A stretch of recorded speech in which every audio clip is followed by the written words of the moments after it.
Ils sont les visages que le FC Barcelone souhaiterait oublier. Présents pour soutenir activement le Barça malgré 23 ans d'interdiction de Camp Nou, les Boix-Noise résonnent encore avec l'actualité du club blaugrana. Qui sont ces dangereux néo-nazis bannis du Camp Nou, mais qui veulent y revenir un jour? Générique.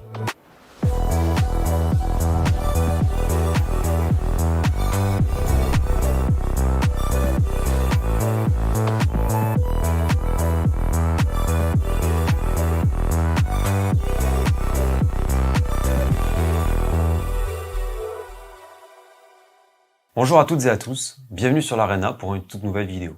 Aujourd'hui, on va parler d'un sujet mêlant passé et présent, le cas des Boix-Noise du FC Barcelone, les ultras et hooligans néo-nazis du Barça, des supporters que le club aimerait tant effacer de ses souvenirs et qui pourtant, et on le verra probablement cette semaine en Ligue des Champions à Newcastle, sont toujours d'actualité. L'objectif de cette chronique, c'est d'abord de faire un rapide historique. Qui est ce groupe violent et extrémiste et pourquoi ont-ils connu un shift idéologique et politique? On va voir aussi comment le Barça de Joan Laporta a réussi à les faire sortir du Camp Nou et en quoi, malheureusement, le club reste toujours pris en otage en quelque sorte face à ses supporters entre résurrection des Boixos, le contexte politique et juridique espagnol et les difficultés pour les instances du football à encadrer ses supporters. N'hésitez pas avant de commencer, lâcher un petit pouce bleu, un commentaire, c'est gratuit, ça prend 2 secondes et ça référence à la vidéo. Et bien sûr, n'oubliez pas de vous abonner à l'Arena, merci sincèrement à celles et ceux qui le feront.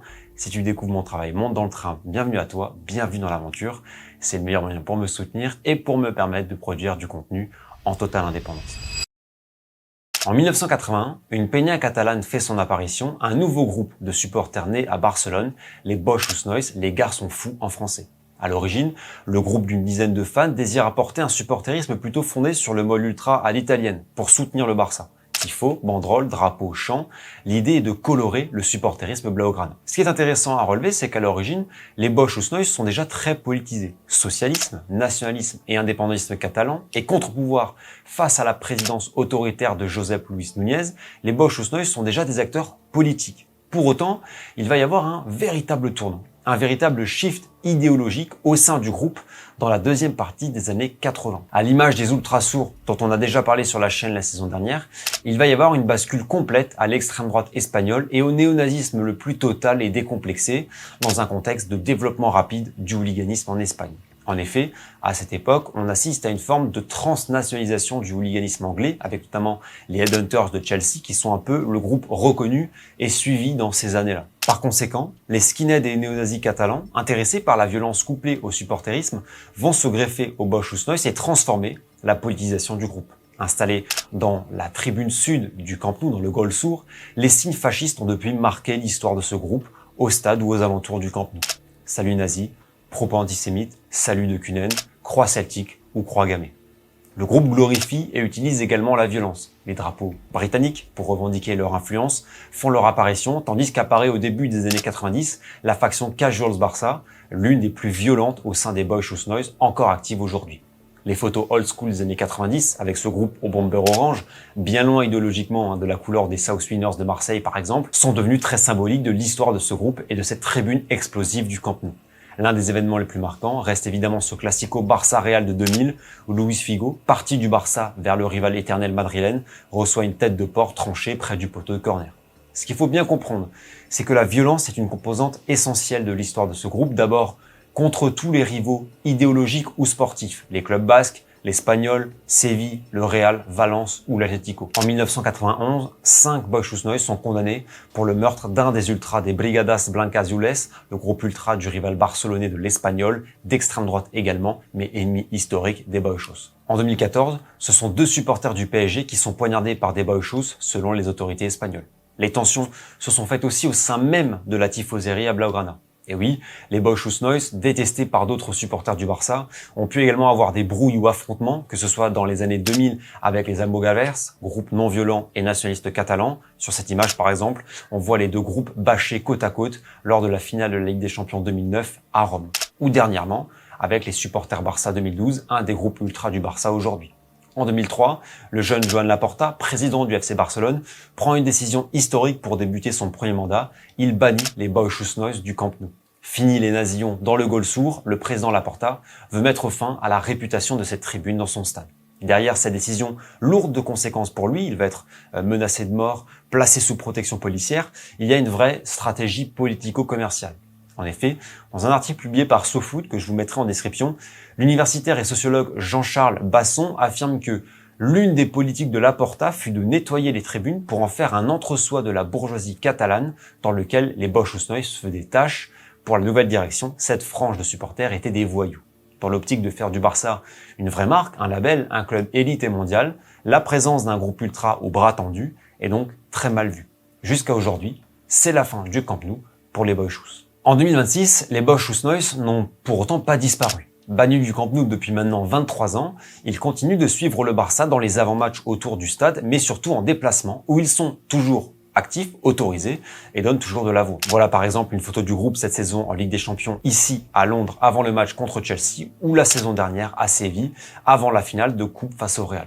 Cette semaine, le Barça se déplace à Newcastle en huitième de finale de Ligue des Champions. Il est tout à fait probable que les Boixous soient du déplacement à St James Park dans le nord de l'Angleterre. Le groupe a continué à se renouveler en plus de 40 ans d'existence avec une nouvelle génération de supporters ultra ou hooligans, notamment les Wolves Youth Hools.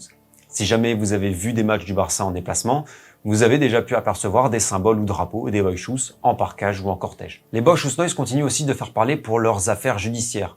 Eux qui baignent dans le crime organisé, c'est un secret de polichinelle, ou le trafic en tout genre. En 2021, la police espagnole ordonne une opération de police de grande ampleur contre une dizaine de membres du groupe. Des perquisitions sont menées au domicile de plusieurs ultras des Boixous. Armes à feu, armes blanches, argent, symboles nazis, portraits d'Hitler sont saisis. En 2023, c'est le chef des Casuals, héritier des Bosch Usnois, qui est arrêté dans la lutte contre le trafic de drogue. Ces affaires judiciaires et policières combinées évidemment à ce genre de photos insupportables et effrayantes témoignent de la radicalité idéologique de ces supporters blaugrana nazis.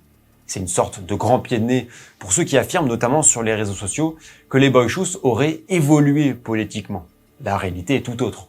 Encore l'année dernière, en avril 2025, en finale de la Coupe du Roi à Séville, lors du match contre le Real Madrid, une photo des Boixous est publiée par le compte du groupe sur Instagram. Plusieurs d'entre eux font des saluts nazis, l'un d'entre eux est tatoué d'une croix gammée. Le Barça fait donc face à ces démons, à ces supporters problématiques dont l'actualité résonne toujours avec le club catalan, notamment dans les matchs de Coupe d'Espagne ou de Ligue des Champions. Il y a certaines photos et certains souvenirs que le club souhaiterait effacer. Luis Enrique avec l'écharpe du groupe à la fin des années 90, Lionel Messi tenant le drapeau du groupe après la victoire en Ligue des Champions en 2015, ou Fermín López recouvert du drapeau du groupe en 2025 après le sacre du Barça en Copa del Rey. Tant d'images qui ramènent régulièrement l'ombre des Bosch Usnois sur le devant de la scène et dans l'actualité du supporterisme catalan.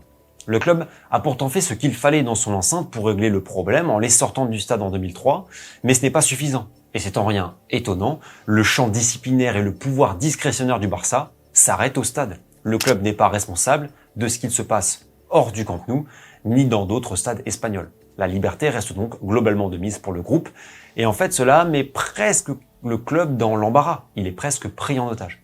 À l'instar de la stratégie de Laporta en 2003, l'image des Bosch Usnois continue d'aller totalement à l'encontre de l'image de marque internationale et élitiste prônée par le club, notamment à l'heure où le Barça inaugurera prochainement son nouveau Camp Nou, joyau de modernité. Se pose alors la question du pouvoir décisionnaire des instances du football, notamment de la Liga ou de l'UEFA, quant à la présence des Bosch Usnois dans les tribunes de certains stades européens.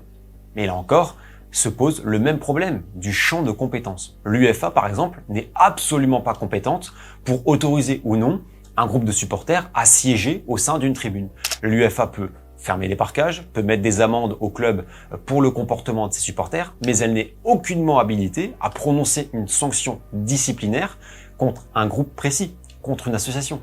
Le problème, il vient donc de l'Espagne. Aucune juridiction espagnole ne s'est vraiment emparée du sujet, aucune interdiction n'a été prise contre les Bosch Usnois. Ils n'ont jamais fait l'objet d'une décision de justice comme une dissolution. Ça me permet, en guise d'ouverture, de parler plus largement de l'Espagne pour conclure cette vidéo, parce que c'est vraiment révélateur du paysage des tribunes espagnoles.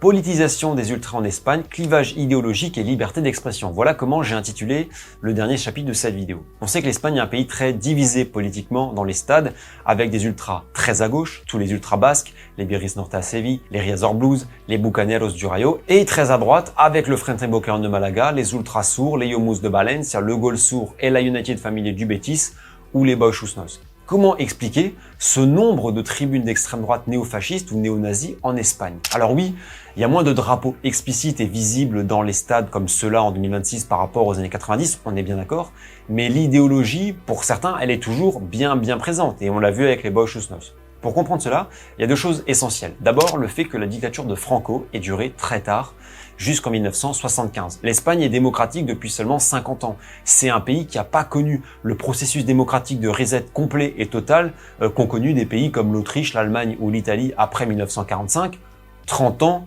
avant l'Espagne donc.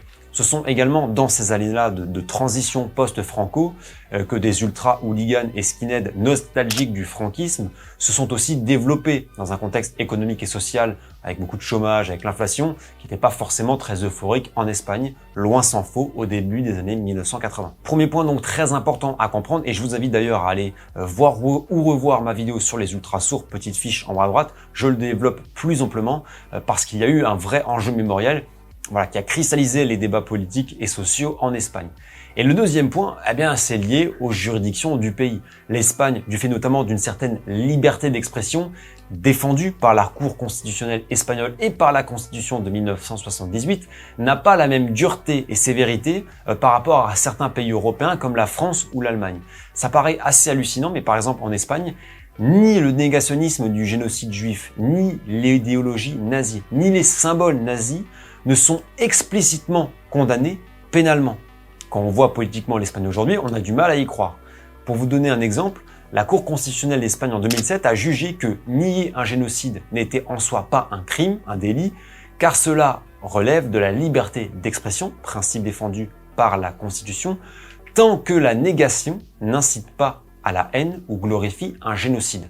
Bon, la nuance, elle est vraiment très fine, mais ça, en Allemagne, évidemment, c'est impossible. En France, c'est pareil. On peut dès lors légitimement s'interroger sur le fait que la prolifération de nombreux ultra-néofascistes ou néo-nazis en Espagne n'a pas été facilitée justement par cette législation plutôt laxiste qui, au nom de la liberté d'expression, n'interdit pas explicitement certaines idées politiques et certains symboles. Je vous laisse évidemment apporter plus de précisions en commentaire si certains connaissent bien l'Espagne et ses sujets. Pour conclure cette vidéo, eh bien on constate que le Barça a une histoire supporterisme complexe, marquée par le contexte espagnol post-Franco et les tiraillements idéologiques et politiques à la fois gauche-droite, mais aussi nationalistes espagnols et régionalistes. Aujourd'hui, et malgré le plan Laporta de 2003, les Boixous existent toujours et suivent toujours le Barça sans que leur idéologie nazie n'ait malheureusement disparu. Pour le Barça, face à ses supporters aux quelques clichés qui n'ont pas dû faire plaisir au service com, la bataille de l'image et de la communication est cruciale.